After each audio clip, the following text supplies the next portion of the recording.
What's up, everybody? The Fantasy Football Strategist here. In today's video, we are going to be breaking down Harold Fannin Jr., rookie tight end for the Cleveland Browns. So taking a look, he is going to be behind David Njoku, the starting tight end.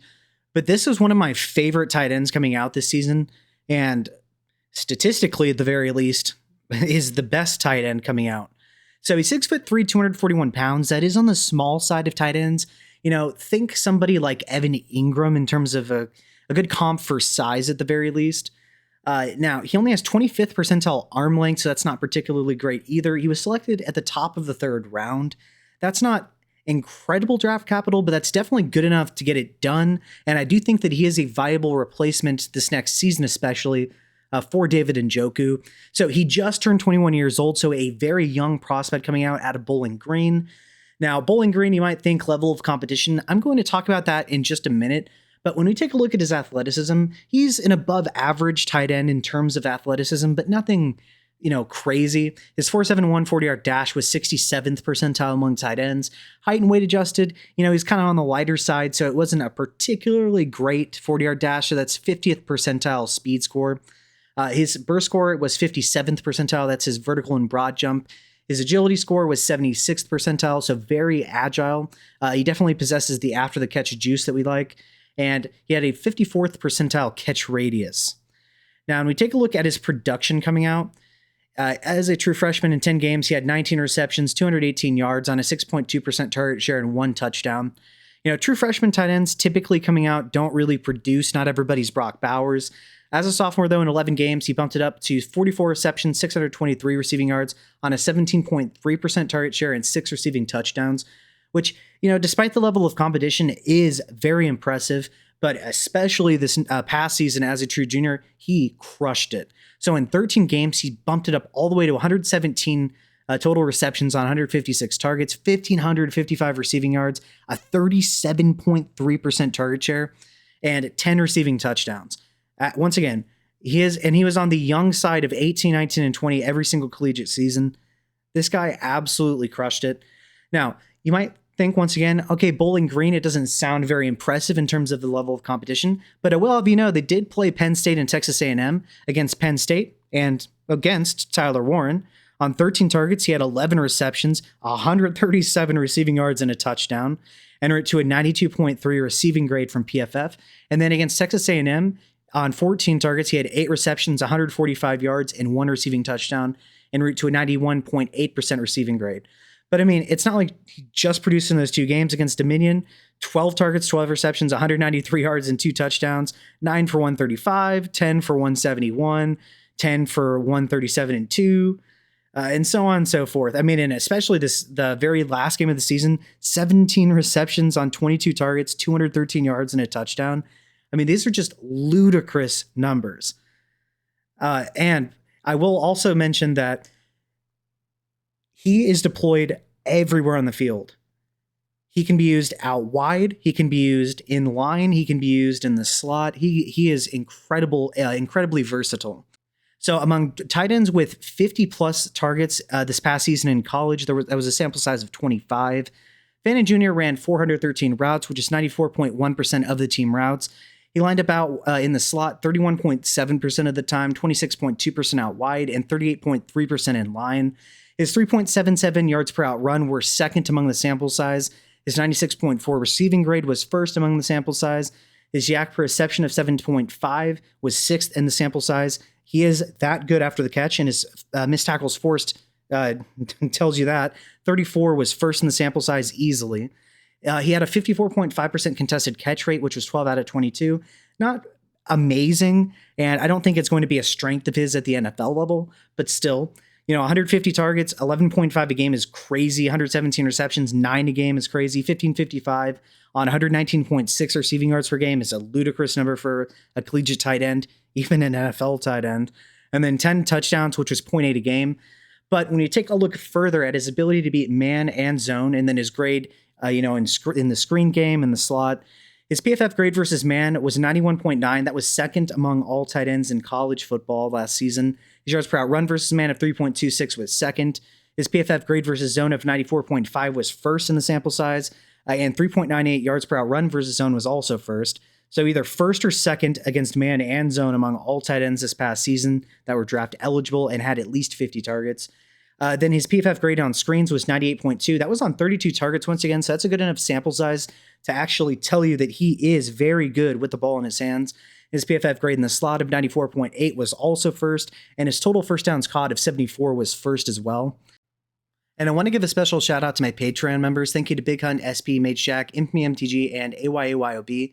Thank you for your support, guys. As you know, I'm unable to collect any revenue because I like to do film breakdowns. The NFL and YouTube aren't the highest on that, so they get copyrighted a lot. And yeah, without you guys, this channel would not be running right now. So thank you for real for your support. If you would like to become a member, you could become part of the All-Star tier for $8 a month on my Patreon. You'll have access to private Discord channel where we have both real life and fantasy football talks. I'll give you a detailed roster review based on your specific league settings and starting lineup requirements, as well as detailed trade advice and different strategies you can employ in order to make super teams for you guys. You'll also have private access to live streams that are going to be unlisted on YouTube, so nobody else that is not a member can join. And finally, you'll have the ability to see videos at least one day early and have the ability to suggest videos that you would like me to create for you. So once again, thank you guys for your support. And if you would like to become a member, the link is going to be in the comment section. Thanks. Now, I wanted to take a look here at X. There was something interesting that I want to show you here. So from Scott Barrett on X, he says that maybe the guy who just had the greatest tight end season in college football history is actually very good at football. So this is a graph that shows you the yards per out run on the y-axis and the first downs per out run on the x-axis. And as you can see, Harold Fannin Jr., this is elite territory. You want to be on this side of the graph at this very top. This is Harold Fannin. This is Kyle Pitts back in his true junior season. Harrison Bryant, Trey McBride, Tyler Warren, Brock Bowers. So while the level of competition is definitely not quite as good at Bowling Green, his quarterback play also wasn't very good. And he really was the only threat, so defenses really didn't have to worry about very much besides him. And so taking a look here at another video from X, Browns GM Andrew Berry called Harold Fannin the queen on the chessboard after they drafted him. So he was actually lined up as the X on the bottom of your screen here. He's going to run a little bang 8 for his first receiving touchdown with the ones with Joe Flacco throwing the football. And so as you can see, catches the little bang 8 for a touchdown. It's good to see that he's rolling with the ones. It's good to see the positional versatility to be lined up as an X. That's impressive to me. I think that the one reason I'm mentioning this is that, yes, he's technically the backup to Harold Fannin Jr. as a true tight end, but this guy is going to be in the slot. He's going to be as an X. He could probably be lined up in the backfield. They could be in 12 personnel. The possibilities are really endless. This guy has ridiculous positional versatility. Taking a look here, he is a natural hands catcher. If you see, easy ball tracking. And then I also like the late hands there. Another video.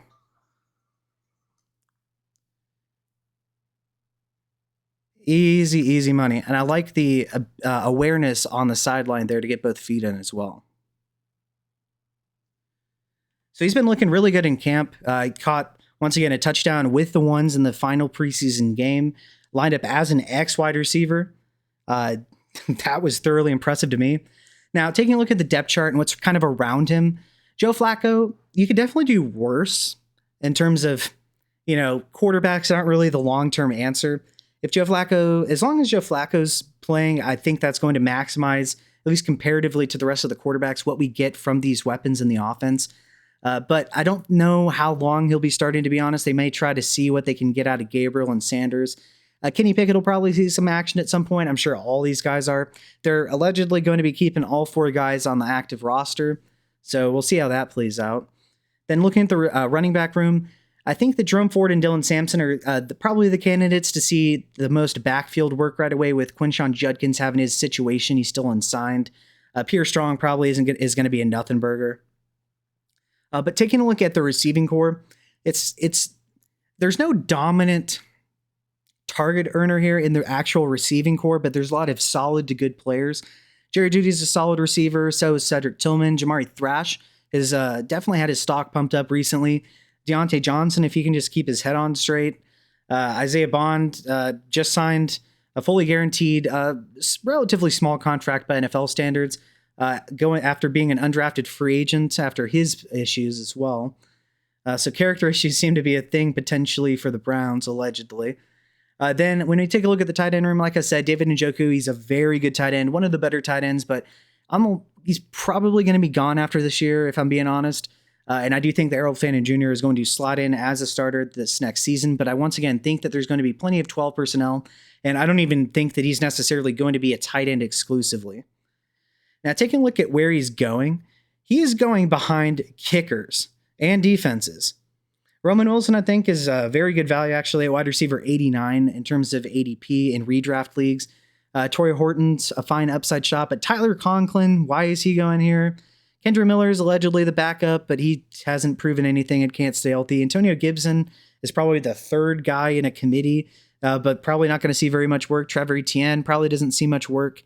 Once again, kickers. There are 13 kickers going over Harold Fannin Jr. in redraft leagues. That is ridiculous, in my opinion. I think he's going to give us immediate production from the tight end position, and I think that he is somebody that you have to get on your bench in redraft leagues. Taking a look at who's going before him, at least specifically with tight ends, he's going off the board as the 39th tight end. So Theo Johnson, I think, has a good amount of upside. Why is Dawson Knox? What upside does Dawson Knox really have anymore? Tyler Conklin, I'm sorry. Terrence Ferguson, I do like the upside there. Juwan Johnson, he might get some volume, but not a particularly great tight end.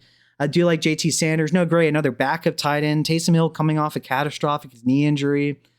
Cole Kmet, a backup tight end who probably should be one of the better backup tight ends for sure. But he's just going behind some of these guys like, Noah Gray and Dawson Knox and Tyler Conklin that I just cannot get behind because I just don't see the upside with those guys.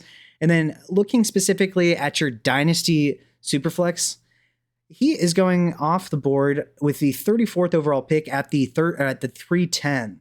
So players like, Pat Bryant and Jalen Royals are going ahead of him. I think those are fine upside shots, but I think Fannin Jr. is going to give you more immediate production than potentially both of those guys, but probably especially Jalen Royals. Then, Elijah Arroyo is a fine upside shot. I like him, but Devin Neal hasn't really done very much. I don't really think he's going to be too valuable unless there's some more injuries to that New Orleans backfield. Dylan Sampson should definitely be going up there. Same with Ferguson. But I just think that there are a couple, like Shadur Sanders, for instance. Why is he going this high? It's just crazy to me. And then, like Jaden Blue, I think is fine, but I do think he should be going a couple spots ahead, but I don't think he's the greatest value, I guess, in Superflex drafts. But regardless, I think he's a really talented player. He's going to be used all over the field, in the slot, out wide, in line, potentially even the backfield. They are going to use him. And once again, they said that he is the queen in chess. He can be used all over the board. I think this guy is going to smash. And especially in, redraft leagues, you're getting this guy after, like 15 kickers and defenses have gone off the board. I'm sorry, but you can just stream defensive and kicker matchups every single week and get more than likely decent production from them, if you're even using defenses and kickers. Nonetheless, I think he should be going much higher in redraft leagues. In Dynasty, I think he should be going a couple slots ahead because I do think he sees both a little bit of win now production for us, but insane upside. I didn't really mention this, but 117 catch, 1,555 yard, and 10 touchdown seasons don't really happen very often for collegiate tight ends, even at Bowling Green, where the level of competition in general isn't quite that of the SEC. He specifically showed that in 2 games against much higher competition that he could dominate while being really the only thing on offense that defenses have to worry about. I think this guy is going to absolutely smash. But what do you think? Do you like the value at his ADP in redraft and Dynasty? Do you like him for the long term? Let me know below in the comment section. With that being said, if you would like to subscribe to my Patreon, I would really appreciate it. I'm unable to monetize these videos because I have, clips of the NFL, or especially when I do these player breakdowns or take a look at their film and break down what we're seeing from these guys.